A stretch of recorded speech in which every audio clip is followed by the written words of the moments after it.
메마른 땅 사막, 이곳에 사람이 터전을 일구고 살아갈 수 있을까요? 50도를 육박하는 더위도 더위지만 연평균 강수량은 250mm가 채 안되고 또 1년 동안 내리는 비의 양이 겨우 20mm인 곳도 많기 때문에 사막에서 농사는 엄두도 내지 못하죠. 게다가 비가 내린다고 해도 장렬하는 태양에 모두 증발해버리고 맙니다. 이렇듯 사막은 그야말로 죽음의 땅이라 불릴만 하죠. 그런데 이런 사막 한가운데서도 아주 오래전부터 사람들이 모여 사는 도시들을 종종 만날 수 있었으니 바로 오아시스죠. 흔히 오아시스 하면 물이 고인 샘이나 호수만을 떠올리지만 정확히 말하면 오아시스는 사막 내 고인 물을 중심으로 주변에 형성된 농경지와 거주지 등을 모두 포함하는 단어입니다. 이집트 사하라 사막에 위치한 시와나 바하리아 오아시스 도시가 대표적인 예죠. 이런 오아시스 지대에 사는 대다수의 사람들은 대추야자, 옥수수, 밀, 포도 등을 농사지으며 살아갑니다. 그런데 여러분 궁금하지 않나요? 비도 거의 오지 않고 비가 와도 바로 증발해버리는 사막 한가운데 어떻게 소규모 도시 하나를 지탱할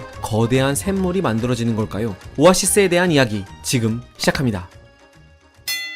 자연적으로 만들어지는 오아시스는 크게 두 가지 방법으로 나뉩니다. 첫 번째가 바로 샘 오아시스죠. 사막 한가운데에 물이 고여있는 샘 오아시스는 사하라 사막 지역에 많이 분포하는데 놀랍게도 이 오아시스를 만든 1등 공신은 지하수입니다. 사하라 사막에 웬 지하수냐라고 생각하겠지만 사실 이 메마른 땅 밑에는 물을 품고 있는 지층인 대수층이 이렇게 넓게 분포합니다. 과거 수천 수만 년에 걸쳐 조금씩 내린 비가 땅속으로 침투해 거대한 지하수를 이루게 된 거죠. 심지어 깊이가 50m가 넘는 대수층도 넓게 분포합니다. 그래서 사막이라도 이런 지하수를 끌어올려 우물을 만들 수 있는 거죠. 샘 오아시스는 지하수 분포 지대 중 주로 고도가 낮은 지역에 만들어지는데 마치 깔때기 가운데로 지하수가 모인다고 생각하면 이해가 쉽습니다. 저지대 지역이라 비가 많이 오면 이렇게 수위가 높아지기도 하고 가뭄이 지속되면 수위가 낮아지기도 하죠. 실제로 사하라 사막의 바하리아 오아시스는 고도가 약 90에서 100m로 여기에서 보듯 주변보다 저지대에 위치해 있고 시와 오아시스 역시 해발 고도가 마이너스 10m 안팎으로 여기에서 보듯 주변보다 수십 미터가 낮은 저지대 지역입니다. 물론 지하수가 많다고 오아시스가 영원한 건 아닙니다. 거대한 모래폭풍이 오아시스를 오염시키거나 완전히 덮어버릴 수도 있죠. 그래서 오아시스 거주민들은 모래 피해를 줄이고자 오아시스 외곽에 대추야자 같은 큰 나무들을 빙 둘러 심습니다. 자, 그런데 지하수가 아닌 다른 요인으로는 오아시스가 만들어질 수 없는 걸까요? 그렇지 않습니다. 중국 북서부의 타클라마칸 사막에 위치한 오아시스는 지하수가 아닌 주변 산맥의 영향으로 만들어졌죠. 이른바 산록 오아시스입니다.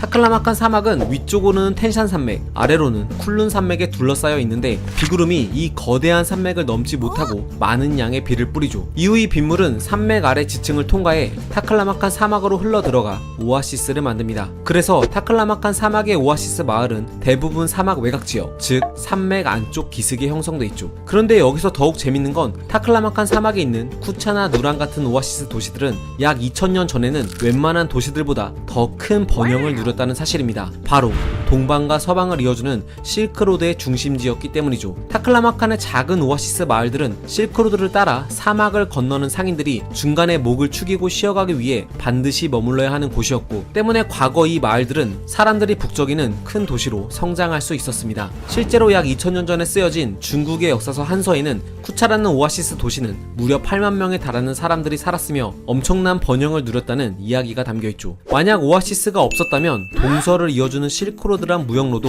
탄생할 수 없었을 겁니다. 그리고 사막은 그 어떤 사람도 살 수 없는 진정한 죽음의 땅이 됐을 테죠. 대자연이 만든 극적인 공간 오아시스. 오아시스야말로 물이란 존재를 새삼 소중하고 위대하게 만들어주는 공간이 아닐까 싶네요.